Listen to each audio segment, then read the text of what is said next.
Once upon a time, in a small kingdom called Lumira, the nights were never dark. They were lit by the Starstone, a big, magic stone in the palace garden that shone like 1,000 stars. The people of Lumira were happy and never afraid. A king and queen had a daughter named Princess Ella. She was kind and curious, with long brown hair and bright green eyes.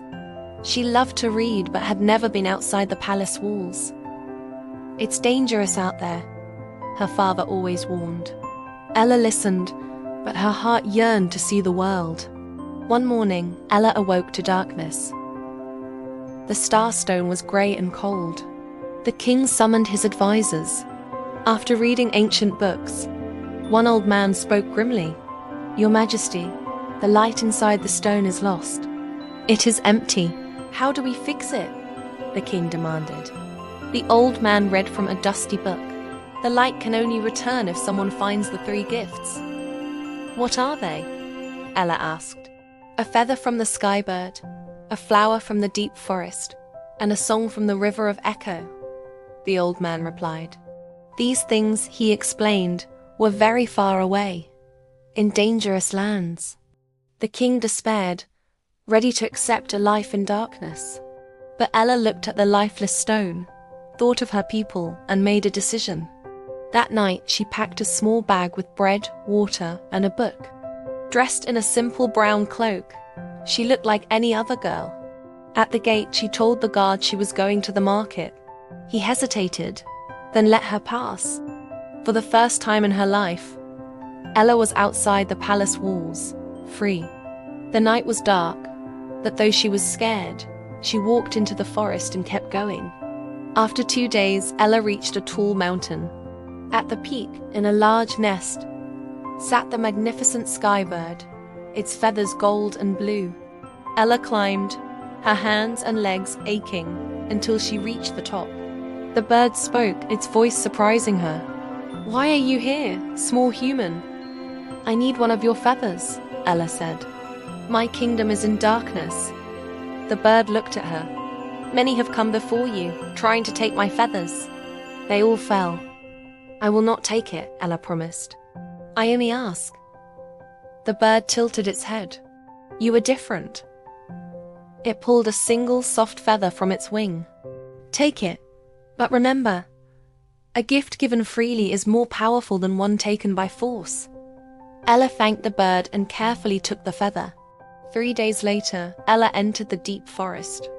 The trees were enormous, blocking out the sun. Soon, she was lost.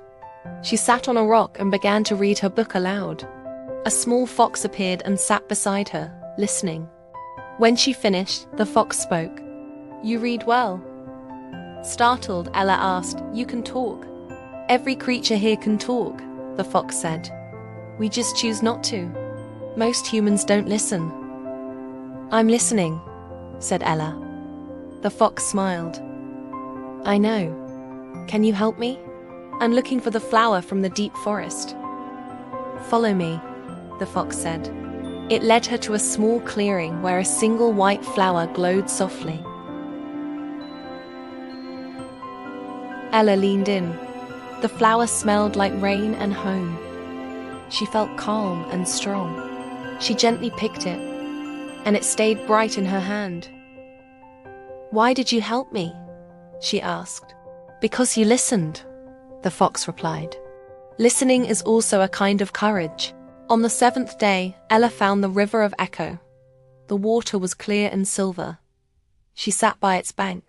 "I need a song," she whispered. "But I don't know any." Then she remembered. A simple 3-line lullaby her mother used to sing to her. She opened her mouth and sang. Her voice was small and imperfect, but it was real. The river began to glow. A silver light moved through the water, and then the river sang back her melody, but bigger and more beautiful. The echo filled the air. As she reached into the water, a drop of silver light, the song of the river, landed in her palm. One feather, one flower, one song. She had all 3 gifts. Ella ran for 2 days without stopping, back to Lumira. The guard swung the gate open and the whole palace rushed out. "Ella!" cried the king. "We were so afraid." "I'm sorry, father," she said, "but I had to go." She walked to the dead starstone. She placed the feather on it, then the flower. Holding the drop of silver light, she sang her mother's lullaby. A small glow appeared on the stone. It grew bigger, then brighter until it exploded in a brilliant light, illuminating the entire kingdom. People came outside, laughing and crying with joy. The starstone was alive again. That night, Ella sat with her father in the shining garden. "I was wrong," the king said quietly. "I thought I was protecting you by keeping you inside.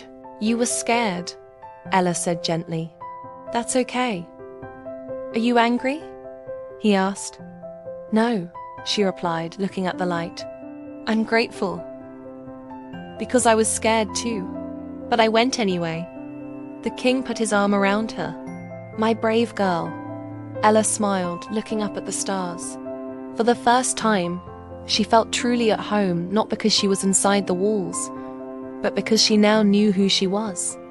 The moral of our story is this: courage doesn't mean you aren't afraid. Courage means you go, even when you are. If you enjoyed this story, please subscribe for a new one every week. Thanks for listening.